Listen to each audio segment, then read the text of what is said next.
everyone, welcome back to atong YouTube channel and welcome sa atong mga new listeners. Excited na ba mo sa atong mga bagong episode o bagong drama? Yes, na ating mga bagong drama Bisaya. Mag-subscribe na mo sa atong YouTube channel sa Radio Drama Bisaya and hit the notification bell aron ma-notify mo sa atong mga bagong uploads. And sa mga nag-atang sa atong mga new episode, mo niya ang sumpay sa atong drama. Katapusan, kadaugan. Usa ka pangutana, usa ka tubag. Unsa ka na, sir? Ikaw ba ay nag-ambus kag tisuy mandirigma? Ha? Tubag. Ikaw ba kulot? Wa ko may bawa, sir. Sigurado ka? Ano rin, sir? Noong sa destisoy, Giambusan. 50-50 ang kahimtang. sorry niyo kayo, sir. Huwag niyo ko may bawa, na. Miuli taong ko sa bahay. Naghatod kong konsumo sa akong ginikanan dito. Bueno. Dili ka mapugos sa pagpaangko diyan. Sir, mamatay ko karon rayon. Huwag niyo ko may bawa, na. Abi kay nagka-enkwentro man mi. Ako na dudahan. Unfair sa na, sir. Sa ako nang giingon kulot, wa ti ka pugsa. Gipangutan na lang ti ka. Pero kung ikaw ang naghimong, paring kamuti gyud nga dili ka mahibawan. Sir, Timan your foolishness will go back to your body. wala lagi ko magbuhat, na, sir. Alas tao. Igo na, kulot. Makalagaw ka na. Salamat, sir.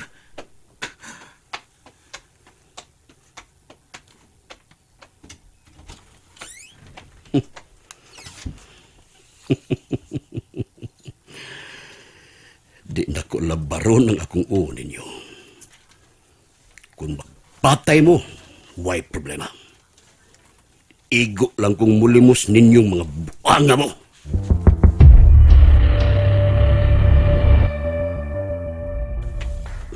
Ara, Oh, sir, salamat kay niya ka. kumusta si Disoy? Gioperahan, sir. Ang driver sa motorsiklo. Di grabe ang iyang kahimtang, sir. O si pabahayag sa driver. Nakaila ba siya sa nag-ambos? Wa, sir. O siya makabantay sa plate number sa motorsiklo nga gisakyan sa nag-ambos? Wa sa gyapon, sir. Okay. Kung doon ay mga gastuhan, sultihil ako. Okay, sir.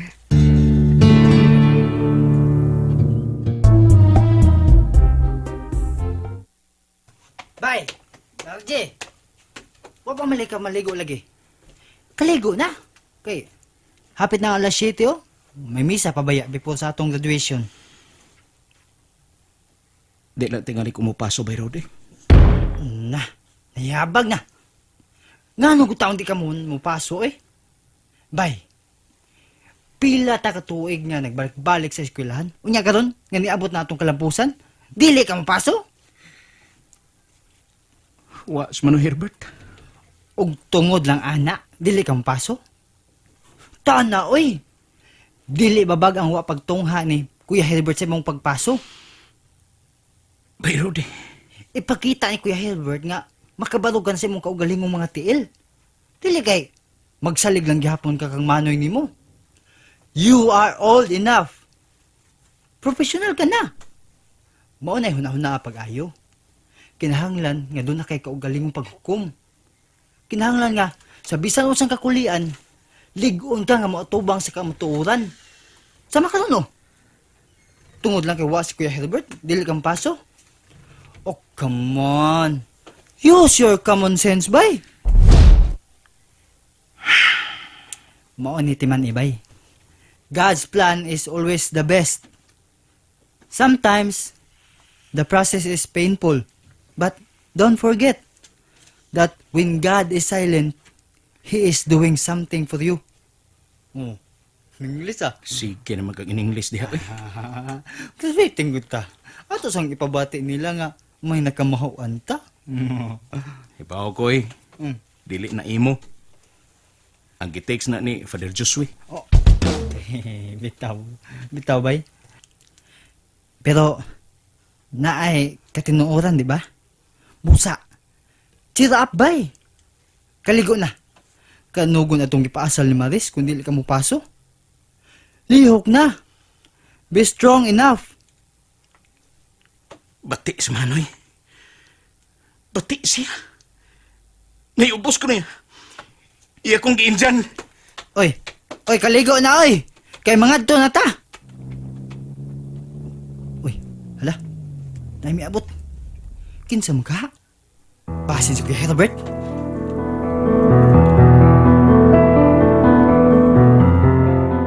Uy, may kay ni Aka Daymaris. May kay ni Ari ka. Tambag gira ko na mong uyab oh. Nga naman? Ay, dili ko na siya mupaso. Unsa?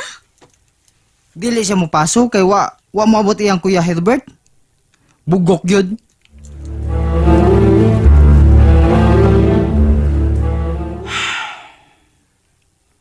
Maris, Kung dili ka mo paso, dili ti ka pugson.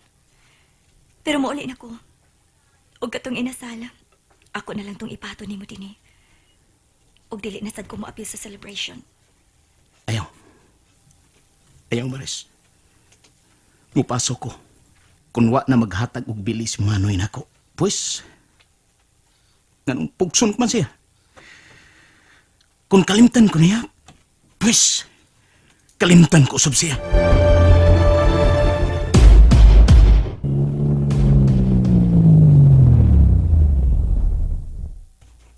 Okay. Timing kayo. Wa pa makasugod ang misa.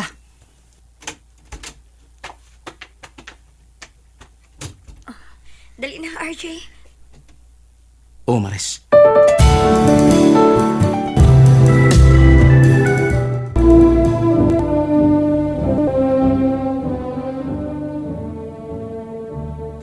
Oh, ikaw na ang sunod nga tawagon ba, RJ? Oh, sige pa magkagpanglingi. Gipanghinaot na ko. Nga makaabot si Manoy. Ayaw na lang gud siya una agod. Ladies and gentlemen, our cum laude, RJ Kundo.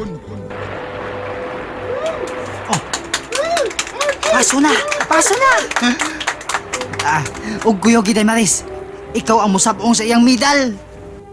O, Rudy. Tana, RJ. Oh, Maris. Sige pa man gihapon og panglingi.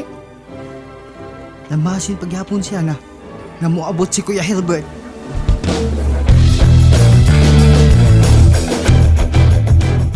Gusto kong makigsulti sa doktor nga nagatiman kang tisoy. Igon man sab ko, sir. Naguol ka? Natural, sir. Nakasabot ko, Ara. May pagbati ka na kang tisoy. Sir Carpio. Gipakaingon ko magbato na ang imong kasing-kasing. Ug di na mubati pa og ugma. Sir. Sir. Muna ka na ang doktor nga nagatiman kang tisoy. Tara. Pakigsultihan ta siya. Tulo ka igo ang iyang nahiakuman. Apan, luwas na siya. Salamat in taon, Dok. Good. Okay, diha na mo. May lain pa kong pasyente.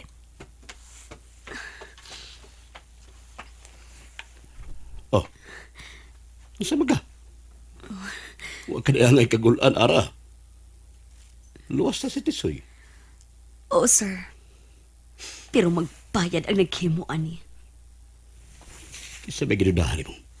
Ado na, sir. Kinsa. Si Kulot. Ako nang giimbestigar si Kulot apan milimod siya. Wa ko rin siya kasayuran sa nahitabo kang Tisoy. Pero siya lang ang akong gidudahan, Sir Carpio. Ugwa na lain pa.